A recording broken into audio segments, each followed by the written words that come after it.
Nagsimula ang kwento sa gitna ng World War I sa London. Maririnig ang nakatutuling na tunog ng mga sirena habang binobomba ng mga Aleman ang lungsod. Dito natin makikilala ang apat na magkakapatid na Pevensie, si Peter na pinakamatanda, si Susan na boses ng katwiran, si Edmund na medyo may katigasan ang ulo, at ang bunsong si Lucy na napaka-cute at mapagmasid. Dahil sa panganib, ipinasya ng kanilang ina na ipadala sila sa probinsya, partikular sa malaking mansyon ng isang misteryosong propesor na si Professor Kirke. Sa istasyon ng tren, ramdam mo ang lungkot habang nagpapaalam sila sa kanilang ina. Isang paalala ni Peter kay Edmund na mag-behave, pero ang tugon ni Edmund, isang matalim na tingin. Dito pa lang, may lamat na ang relasyon ng magkakapatid. Pagdating nila sa mansyon, sinalubong sila ng striktong housekeeper na si Ilres Macready. Ang panuntunan, bawal mag-ingay, bawal tumakbo, at bawal istorbohin ang propesor. Isang araw, dahil sa sobrang bagot sa labas dahil umuulan, naglaro ang magkakapatid ng hide and seek o tagu-taguan. Habang naghahanap ng mapagtataguan si Lucy, pumasok siya sa isang bakanteng kwarto. Sa gitna nito, may isang malaking aparador na gawa sa kahoy na may mga detalyadong ukit. Lumapit si Lucy, binuksan ang pinto, at pumasok sa loob para magtago sa gitna ng mga mamahaling fur coat. Ngunit habang umaatras siya, napansin niyang ang malalambot na tela ay unti-unting nagiging magaspang na sanga ng puno. At sa halip na sahig na kahoy, nakatapak siya sa malamig na niebe. Dito na tumambad kay Lucy ang isang kagubatan na nababalutan ng yelo sa gitna ng gabi. At sa gitna ng kawalan, may isang solong post ng ilaw, ang sikat na lamppost. Habang namamangha si Lucy, may narinig siyang yabag. Biglang sumulpot ang isang nilalang, kalahating tao, kalahating kambing. Siya si Emer Tumnus, isang faun. Sa gulat ni Emer Tumnus, nabitiwan niya ang kanyang mga daladalang pakete at payong. Nung una ay natakot si Emer Tumnus, pero nung nalaman niyang si Lucy ay isang anak ni Eva o isang tao, naging palakaibigan ito. Inimbitahan niya si Lucy sa kanyang komportableng kuweba para magtsa. Doon, pinatugtog ni Emer Tumnus ang isang mahiwagang plauta na nagpatulog kay Lucy. Pero paggising ng bata, umiiyak ang faun. Umaming si Emer Tumnus, kasabwat siya ng White Witch, ang nagpabagsak ng walang katapusang taglamig sa Narnia, ngunit walang Pasko. At ang utos ng reyna, isumite ang sinumang tao na makikita sa kabubatan. Pero dahil sa kabutihan ni Lucy, naawa si Emer Tumnus. Tinulungan niya itong makabalik sa aparador. Paglabas ni Lucy, sumigaw siya, bumalik na ako. Ayos lang ako. Pero nagulat siya dahil ang mga kapatid niya ay parang walang pakialam. Bakit? Dahil sa totoong mundo, ilang segundo pa lamang ang lumilipas. Sinilip nila ang aparador, pero likod na kahoy lang ang nakita nila. Inisip ni Peter na nag-imbento lang si Lucy ng kwento, kaya naman umiyak ang bata. Kinagabihan, hindi makatulog si Lucy. Bumalik siya sa aparador. Pero ang hindi niya alam, sinundan siya ng mapang-asar niyang kapatid na si Edmund. Pagpasok ni Edmund, laking gulat niya nang mapadpad din siya sa manyebeng kagubatan ng Narnia. Hinahanap niya si Lucy, pero isang marangyang paragos na hila ng mga puting usa ang dumating. Dito na natin makikilala ang walang awang White Witch, si Jadis. Noong una, gusto niyang patayin si Edmund, pero nung nalaman niyang may tatlo pa itong kapatid, 2 lalaki at 2 babae sa kabuuan, biglang nagbago ang kanyang taktika. May propesya kasi sa Narnia, kapag ang 4 na anak ni Adan at Eva ay umupo sa 4 na trono sa Cair Paravel, matatapos ang pamumuno ng White Witch. Ginamit ng reyna ang kanyang salamangka para bigyan si Edmund ng kanyang paboritong pagkain, ang Turkish Delight. Habang sarap na sarap si Edmund sa mahiwagang pagkain, na may sumpa pala para maging sakim siya, nautos siya ng reyna. Sinabihan siya nito na dalhin ang kanyang mga kapatid sa kanyang palasyo, at gagawin niyang prinsipe at susunod na hari si Edmund. Nang paalis na ang reyna, nagkita sina Edmund at Lucy sa gubat. Tuwang-tuwa si Lucy dahil may makakapagpatunay na sa kwento niya. Pero pagbalik nila sa totoong mundo, sa harap ni Peter at Susan, nagpanggap si Edmund. Sinabi niya na nagbibiruan lang sila ni Lucy at pinagbigayan lang niya ang imahinasyon ng bata. Mas lalong nasaktan si Lucy at tuluyang lumayas habang galit na galit naman si Peter kay Edmund sa pagiging madamot nito. Dahil sa gulo, kumonsulta sina Peter at Susan kay Professor Kirke. Sa halip na sabihing baliw si Lucy, binigyan sila ng propesor ng isang lohikal na aral. Sino ba ang mas mapagkakatiwalaan, ang kapatid ninyong madalas magsinungaling, si Edmund, o ang kapatid ninyong laging nagsasabi ng totoo, si Lucy? Isang araw, habang naglalaro ng cricket ang magkakapatid, nabasag ni ibinato ni Peter ang bola sa bintana ng mansyon, at natamaan ang isang mamahaling armor. Dahil sa takot na mahuli ni Elres Macready, nagtakbuhan silang apat. At saan pa ba sila magtatago? Sa loob ng aparador. Siksikan sila sa loob hanggang sa tuluyan silang natumba sa ibabaw ng nyebe. Ngayon, napatunayan na nina Peter at Susan na totoo ang Narnia. Humingi ng tawad si Peter kay Lucy. Pero nang tingnan nila si Edmund, napatunayan ding nagpunta na siya rito dati dahil nadulas itong alam kung nasaan ang lamppost. Dinala sila ni Lucy sa bahay ni Emmet Tumnus, pero laking gulat nila nang makitang sira-sira ang kuweba nito. May iniwang sulat ang captain ng secret police ng witch, isang lobo na nagngangalang Maugrim. Dinakip si Emmet Tumnus sa krimeng high treason dahil sa pagtulong sa isang tao. Habang nag-aalinlangan sila kung anong gagawin, may nagyari sa kanila mula sa mga puno. Isang nagsasalitang hayop, si M. Beaver. Ipinakita ni M. Beaver ang panyo na ibinigay ni Lucy kay M. Tumnus bilang patunay na mapagkakatiwalaan siya. Dinala niya ang apat sa kanyang dam, bahay Beaver, kung saan naghihintay si Emra Beaver na may dalang mainit na pagkain. Dito ipinaliwanag ng mga Beaver ang sitwasyon, sila ang apat na tao sa propesya na magpapabagsak sa White Witch. At higit sa lahat, sinabi nila na bumalik na ang tunay na hari ng Narnia, ang dakilang leon na si Aslan. Ang pangalan pa lang ni Aslan ay nagdulot ng kakaibang pakiramdam sa kanila, takot at pag-asa. Habang nag-uusap sila, napansin nila na biglang nawala si Edmund. Tumakas pala ito para pumunta sa palasyo ng White Witch para sa Turkish delight at sa pangakong magiging hari siya. Nang makarating si Edmund sa palasyo ng witch na puno ng mga estatwa ng mga nilalang na ginawang bato, hindi siningil ang kanyang inaasahan.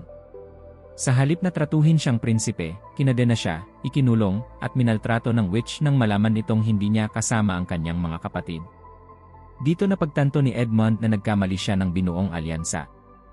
Samantala, nilusob ng mga lobo ni Jadis ang bahay ng mga Beaver, ngunit nakatakas ang magkakapatid at ang mga Beaver sa pamamagitan ng isang lihim na lagusan sa ilalim ng lupa. Habang naglalakbay ang magkakapatid patungo sa kampo ni Aslan sa Stone Table, napansin nilang unti-unti nang natutunaw ang nyebe. May narinig silang tunog ng kampana. Akala nila ay ang witch na, kaya nagtago sila. Ngunit laking gulat nila nang makita kung sino ang sakay ng Paragos, si Father Christmas o Santa Claus. Sinabi ni Father Christmas na ang kanyang pagdating ay patunay na humihina na ang kapangyarihan ng witch dahil malapit na si Aslan.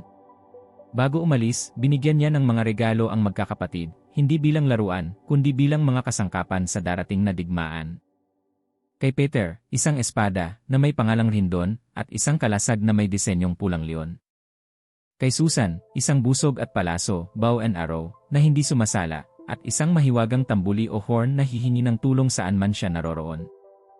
Kay Lucy, isang maliit na dagger at isang bote ng likidong gawa sa fireflower, kung saan ang isang patak nito ay kayang magpagaling ng anumang sugat o sakit.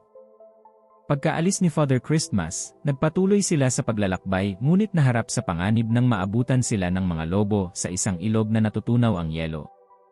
Sa pamamagitan ng talino at lakas ng loob ni Peter, ginamit niya ang kanyang espada sa yelo upang tangayin sila ng agos palayo sa mga lobo, ligtas na nakatawid ang magkakapatid. Sa wakas, nakarating sila sa kampo ni Aslan. Ang buong paligid ay puno ng mga centaur, gryphon, at iba pang mahiwagang nilalang. At sa unang pagkakataon, lumabas si Aslan mula sa kanyang tolda. Ang kanyang presensya ay napakadakila at puno ng otoridad, ngunit may kasamang labis na pagmamahal. Habang nasa kampo, sinalakay ni Maugrim, ang pinunong lobo, sina Susan at Lucy. Hinipa ni Susan ang kanyang tambuli. Agad na sumaklolo si Peter. Dito nagkaroon ng matinding labanan, at matagumpay na napatay ni Peter ang lobo. Dahil sa kanyang katapangan, ginawa siyang knight ni Aslan, Sir Peter Wolfsbane. Sinundan ng mga sundalo ni Aslan ang isa pang lobo, at matagumpay nilang nailigtas si Edmund mula sa kampo ng witch. Kinaumagahan, kinausap ng masinsinan ni Aslan si Edmund. Pagkatapos nito, hinarap ni Edmund ang kanyang mga kapatid, humingi ng tawad, at buong puso naman siyang pinatawad ng tatlo. Ngunit hindi nagtapos doon ang problema. Dumating sa kampo ang White Witch. Iginiit niya ang deep magic ng Narnia, na ang bawat traidor ay pag-aari niya at may karapatan siyang patayin si Edmund. Kung hindi ibibigay si Edmund, guguho ang buong Narnia sa ilalim ng apoy at tubig. Pumasok si Aslan sa kanyang tolda kasama ang witch para makipagkasundo ng pribado. Paglabas nila, inanunsyo ni Aslan na binitawan na ng witch ang karapatan nito sa buhay ni Edmund. Ngunit may lihim na kapalit ito. Kinagabihan, hindi mapakali sina Susan at Lucy. Nakita nilang palihim na umaalis ng kampo si Aslan. Sinundan nila ito hanggang sa stone table. Doon, nasaksihan ng dalawang magkapatid ang isang napakalupit na eksena. Kusang loob na isinuko ni Aslan ang kanyang sarili sa White Witch kapalit ng buhay ni Edmund. Ginalit, kinutya, at ginupitan ng buhok si Aslan ng mga halimaw ng witch. At sa huli, gamit ang isang kutsilyong bato, pinatay ng White Witch si Aslan. Umiyak ng palihim sina Susan at Lucy habang nakatago sa mga palumpong. Pagkaalis ng hukbo ng witch para simulan ang digmaan, lumapit ang dalawang kapatid sa malamig na bangkay ng leon, habang ang mga maliliit na daga naman ay ninatnat ang mga lubid na nakatali kay Aslan. Ngunit bago sumikat ang araw, isang malakas na tunog ng pagkabiyak ang narinig. Nabiyak ang stone table. Nawala ang katawan ni Aslan. At sa gitna ng liwanag, muling nabuhay si Aslan. Ipinaliwanag niya na mayroong deeper magic bago pa man nagsimula ang panahon, na kapag ang isang kusang loob at walang kasalanang nilalang ay nag-alay ng buhay para sa isang traidor, ang stone table ay mabibiyak at ang kamatayan mismo ay mababaligtad. Habang nangyayari ang himala kay Aslan, nagaganap naman ang isang napakatinding digmaan sa kapatagan. Si Peter, na nakasuot ng nagniningning na armor, ang namuno sa hukbo ni Aslan laban sa mas malaking hukbo ng White Witch na binubuo ng mga Minotaur, higante, at mga bruha. Ang labanan ay napakarahas at puno ng aksyon. Lumaban ng buong tapang si Peter, habang si Edmund naman ay nagpakita ng tunay na pagbabago. Nang makita ni Edmund na ginagamit ng witch ang kanyang mahiwagang wand para gawing bato ang mga kakampi nila, hinarap niya ito at matagumpay na sinira ang wand ng witch. Ngunit dahil dito, malubhang nasugatan si Edmund ng witch gamit ang natitirang bahagi ng wand. Habang malapit ng talunin ng witch si Peter na pagod na sa pakikipaglaban, biglang dumating si Aslan kasama sina Susan, Lucy, at ang mga dating estatwa na binuhay muli ni Aslan sa palasyo ng witch. Sa isang malakas na ungal, dinaluhong ni Aslan ang White Witch at tuluyan itong pinatay. Tapos ang kadiliman. Tapos na ang walang katapusang taglamig. Agad na tumakbo si Lucy kay Edmund na naghihingalo na.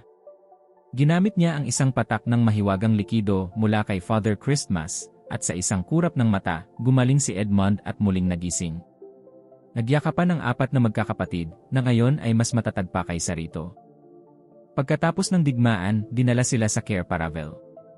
Doon, sa harap ng buong Narnia, kinoronahan sila ni Aslan. Si King Peter the Magnificent. Si Queen Susan the Gentle. Si King Edmund the Just.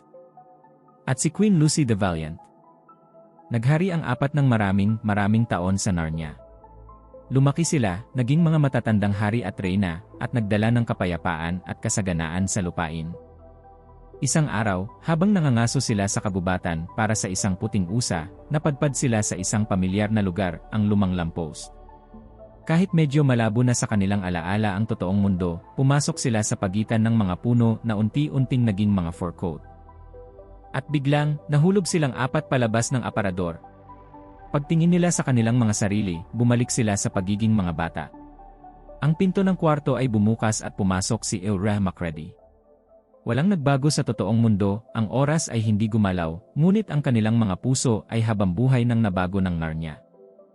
At diyan nagtatapos ang kwento ng ating pelikula ngayon. Kung nagustuhan nyo ang recap na ito, huwag kalimutang i-like, mag-comment kung ano ang paborito ninyong eksena, at mag-subscribe para laging updated sa mga susunod nating kwentuhan. Ako muli si Sinigang Movie Recap, hanggang sa muli, paalam.